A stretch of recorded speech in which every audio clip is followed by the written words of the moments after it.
Comment tu fais toi?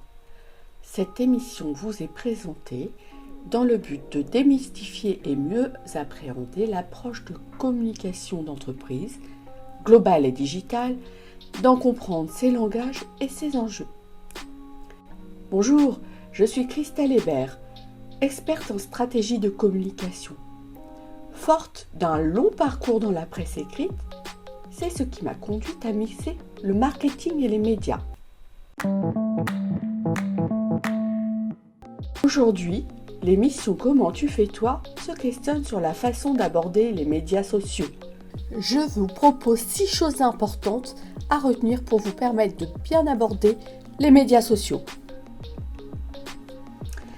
Aller sur les réseaux sociaux ou pas?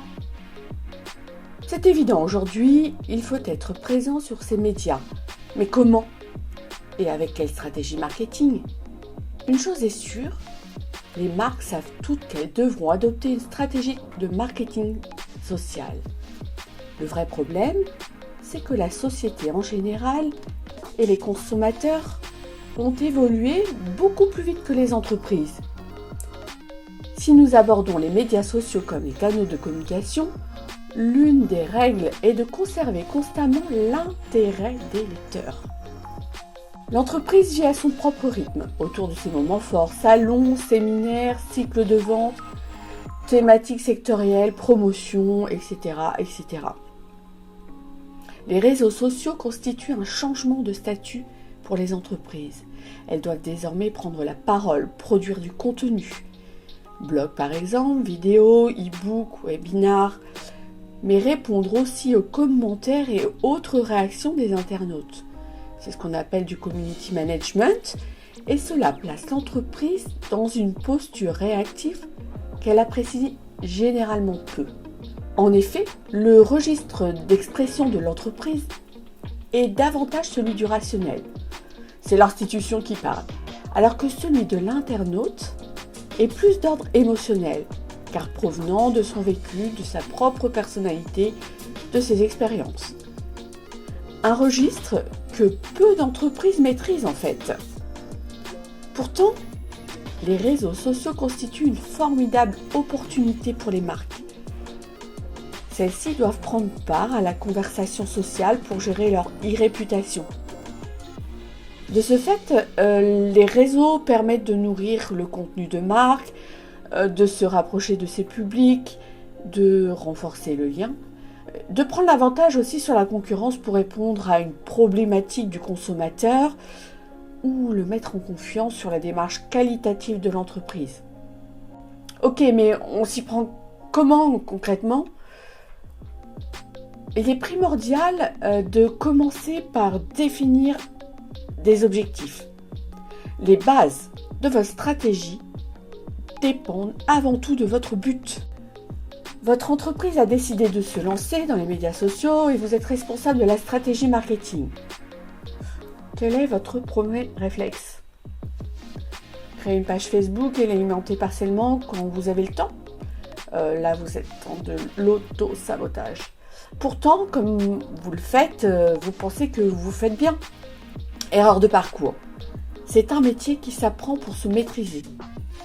Combien de fois j'ai entendu dire, en réponse à ma question, est-ce que vous avez quelqu'un pour gérer les réseaux sociaux et comment vous faites concrètement? Ah oui, nous avons l'assistante administrative qui poste parfois des photos de chantier ou notre directeur qui repartage des informations. On est bien présent sur les réseaux, on n'a pas besoin d'aide. Je n'ai pas de réponse à cela tant c'est une hérésie pour moi. Mais on ne peut pas lutter contre les gens qui sont persuadés qu'ils sont dans le vrai. C'est dommage car le coup de pouce et la méthode passent par l'accompagnement et la formation. Bref, nous nous écartons du sujet. Pour un impact appréciable, prenez le temps de vous poser les 2 questions suivantes. Quelle plateforme vos clients utilisent-ils et surtout sur quelle plateforme seraient-ils enclins à rechercher vos produits et services? Quel type de contenu aiment-ils voir sur ces plateformes? Vous êtes aussi des consommateurs, donc raisonnez clients.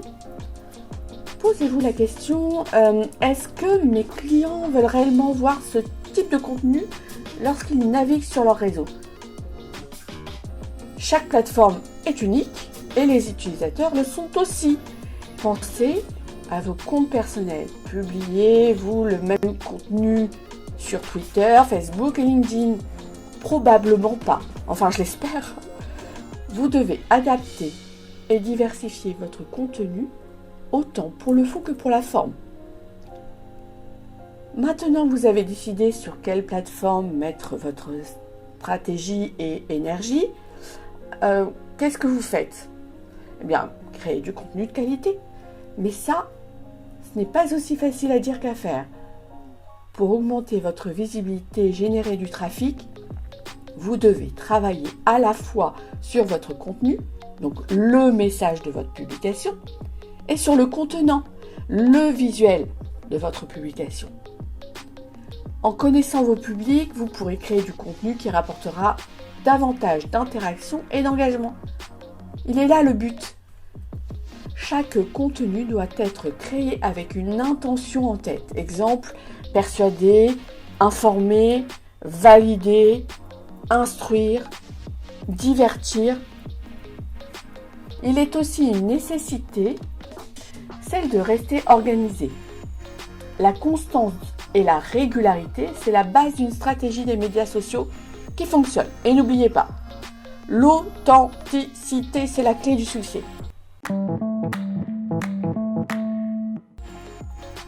Je vais vous livrer un décryptage de la manière dont la marque Adidas a intégré le web marketing dans sa stratégie digitale 2021 afin d'atteindre ses objectifs et de se propulser vers le devant de la scène.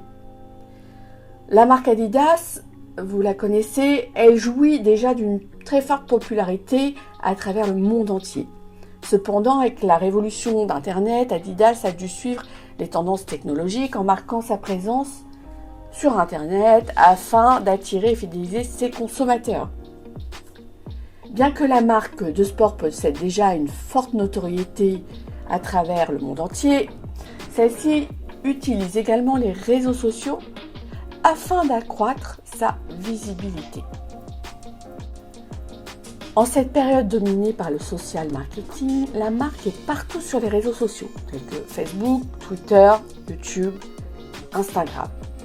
D'ailleurs, pour le lancement de sa chaussure Glitch, Adidas a créé un jeu de pistes sur les réseaux et les internautes devaient chercher un code publié sur les différentes pages de la marque ou encore transmis par les influenceurs. Cette chasse aux codes permettait aux jeunes d'acheter la chaussure Glitch, car sans ces codes, il était impossible de l'acheter. À travers son site web, Adidas offre des avantages comme la personnalisation, la livraison gratuite pour les membres et des codes cumulables, ce qui ne se pratique guère dans les grandes enseignes. Aussi, la marque a misé sur la personnalisation des chaussures à partir de modèles vierges. Dans les faits, Adidas a créé un concept appelé Mi Adidas. Et les chaussures sont créées spécialement selon les envies et les goûts du client et peuvent être livrées gratuitement à son domicile de 3 à 5 semaines. Les utilisateurs de l'application Adidas peuvent, eux, acheter des produits parmi un large portefeuille de produits et de sous-marques Adidas, Stan Smith, Superstar, Ultra Boost et plein d'autres. Ils peuvent facilement découvrir les différentes collections de produits Adidas pour tous les sports. Il s'agit d'une réelle boutique de vêtements en ligne. En téléchargeant l'application, les utilisateurs ont accès aux produits réservés aux membres inscrits, à des offres exclusives et aux différents événements. Et pour ce qui est de l'application Adidas Running, les utilisateurs peuvent s'entraîner et planifier leurs entraînements en sélectionnant les muscles qu'ils veulent travailler. Un entraînement est programmé en fonction de l'emploi du temps on peut également télécharger cette application pour participer à des challenges sportifs, comparer des activités avec d'autres afin de se motiver. Donc Adidas a touché divers publics avec des fonctionnalités différentes et donc des supports réseau appropriés. Voici donc des tips et astuces pour vous aider à aborder les médias sociaux en passant par la situation de l'entreprise, ses opportunités, son registre d'expression, ses contenus, ses plateformes support et le décryptage avec l'exemple d'Adidas. Ce ne sont que des exemples. En tout cas, j'espère que cette émission vous a plu et je vous invite à la réécouter sur ma chaîne YouTube et découvrir les autres sujets de Comment tu fais toi ?